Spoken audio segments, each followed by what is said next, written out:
వేషం మార్చుకొని వచ్చి ఉంటాను. చెప్పుకుంటా మంచిగా రాముడు అడిగి పోయిండు. తర్వాత అడవి నుంచి సీతను ఎత్తుకుపోయిండు. సీతను ఎత్తుకుపోయిన తర్వాత సీత ఎక్కడికి పోయింది? రావణాసురుడి లంకలో ఉంది. ఆ లంకలో అశోకవనంలో సీతమ్మ ఉంది. చుట్టూ మంచిగా తెల్లని పూలు పూసిన్నాయని చెప్పిండండి. ఎవరు? సమగ్రామం. తక్కువ హనుమాన్ చేసిండు. తెల్లవి కాదు సామి ఎర్రవి పూసినాయని చెప్పింది. చూడండి, నేను రామాయణం చెప్తాను. అక్కడెక్కడ ఉంటే ఎవరైనా మాట్లాడతారా? మాట్లాడరు. అది చూసిన లెవెల్ కాదు కదా. కానీ అక్కడ హనుమాన్ చూసినవాడు కదా. అవి పెట్టిన నేను చూసిన పూలు ఎర్రగా ఉన్నాయని అన్నాడు. అన్నోడే చూడండి, ఒక సాయంత్రం ఒక పెద్ద సభ జరుగుతుంది. రామాయణం గురించి చెప్తా అంటే నేను సీతమ్మని చూసినా ఎవరన్నా అన్నారు అనుకోండి, వెంటనే మనోళ్ళు ఏమన్నారు తెలుసా? మేడం ఆ పిల్లాడు తాగేసుకుంటున్నాడు సీత అంతేనా కదా. ఎక్కడ గట్టిగా మాట్లాడతాం. తప్పని రెండు రాములు ఏమని చెప్పిండు? పసుపు చేసుకున్నాడు ఏదో మాట్లాడతారా కొంచెం చూడాలి.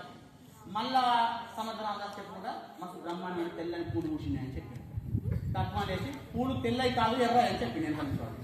చెప్పిన వాళ్ళ మేడం చెప్పిన వాళ్ళ ఏం చేసిండు? ఆ హనుమాన్ చేసి అవతల చేసి మస్తు కోపం వచ్చింది. యాక్చువల్ బుద్ధుగా మళ్ళీ మొత్తం సంబంధం అయిపోవాలి. కానీ చెప్తున్నది ఏం చెప్పాలి? చేయవచ్చు అట్లా. ఇక్కడ ఏం చేయలేదండి.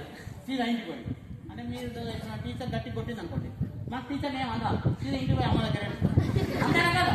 కావాలని చిన్నపిల్లలు అనుకున్నారు. సీదా ఎవరు? హనుమంతుడు ఎవరి దగ్గర పోయిండు? రాములవారి దగ్గర పోయిండు. రాములవారి దగ్గరికి అడిగిండు, స్వామి రాములవారు నేను హనుమాన్ మధ్య అక్కలేవు అని. లేదు అక్కడ రామాయణం చెప్తున్నాడు సమర్థ రామదాస్ గారు అని చెప్పింది.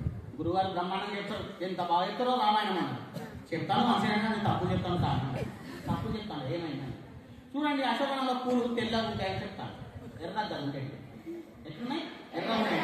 ఆయన తెల్ల ఉన్నాయని చెప్తాను. మరి పూలు ఎట్లున్నాయి సామి అని అడిగారు. రాములవారు అన్నారు, చూడు హనుమ పూలు తెల్లగానే ఉన్నాయని రాములవారు. హనుమంతుని కోపం వచ్చింది. అశోకవనం పోయింది నేను, దునికింది నేను, చూసింది నేను. నువ్వు ఒడ్డున కూర్చొని యుద్ధం చేసుకుని సీతం మాత్రం అడుగుతున్నాను. అశోకవనం కదా రాలే కదా. చూసింది నేను, చేసింది నేను, మరి నువ్వు ఇట్లా తెల్లగా అని చెప్తే ఎట్లా అనేసి బాధ అనిపించింది. తన దేవుడు కదా ఏమన్నా అనొచ్చా అన్నారు. సీదా అమ్మవారి దగ్గర చెప్పండి. సీత అమ్మవారి దగ్గర కూర్చొని ఉన్నారు. అమ్మ నమస్కారం అమ్మ అన్నదే. దాహమ్మ దా కూర్చో. ఏమైంది మధ్య బాగా వస్తలేవు? అరటిపండు ఇంకేవా జాంకాయ ఇంకేవా నాలుగు పంటలు పెట్టింది. ఇట్లా మనసులో ఎక్కువ తింటాను. ఏం హనుమ ఏమైంది అంటే చూడమ్మా అక్కడ సముద్రంలో కథ చెప్తాను. అశోకవనంలో పూల గురించి చెప్తాను. చుట్టూ తెల్లని పూలు ఉన్నాయని చెప్పిండు. నేను వచ్చి చూసిన ఎర్రని కదమ్మ పూలు అని అన్నాడు. ఎర్రని కదమ్మ పూలు అన్నదే. సీతమ్మ అన్నది లేదు పూలు తెల్లని అని చెప్పింది.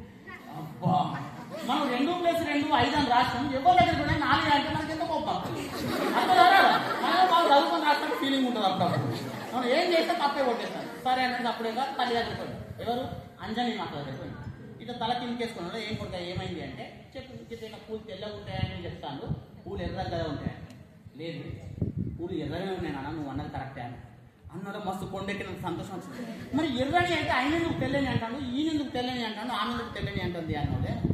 అమ్మాయి చెప్పింది అక్కడ అశోకవనంలో ఉన్న పూలు తెల్లని కానీ నువ్వు ఎర్రగానే చూసినాను అని చెప్పి. అట్లెట్లమ్మా పూలు తెల్లగెట్టుంటాయి, నేను ఎర్రగెట్ల చూస్తా అన్నోడే. తల్లి చెప్తుంది, చూడు సీతమ్మ వారిని రావణుడు ఎత్తుకెళ్ళి నన్ను నువ్వు మస్తు కోపం మీద ఉన్నావు. కోపం మీద ఉన్న నీ కన్నెట్టున్నాయి ఎర్రటి కళ్ళు తెల్లటి చెత్తగా పడ్డాయి. నువ్వు చూసింది సత్యమే, పూలు ఎర్రగా ఉన్నాయండి. కానీ పూలు ఎట్లున్నాయి? ఎర్రగా ఉన్నాయి, తెల్లగా ఉన్నాయి. కానీ నువ్వు ఎట్లా చూస్తాను కదా. హనుమంతుడికి అప్పుడప్పుడు కళ్ళలో దుమ్మడి ఖరాబ్ అయ్యి ఎర్రగా. అవునా?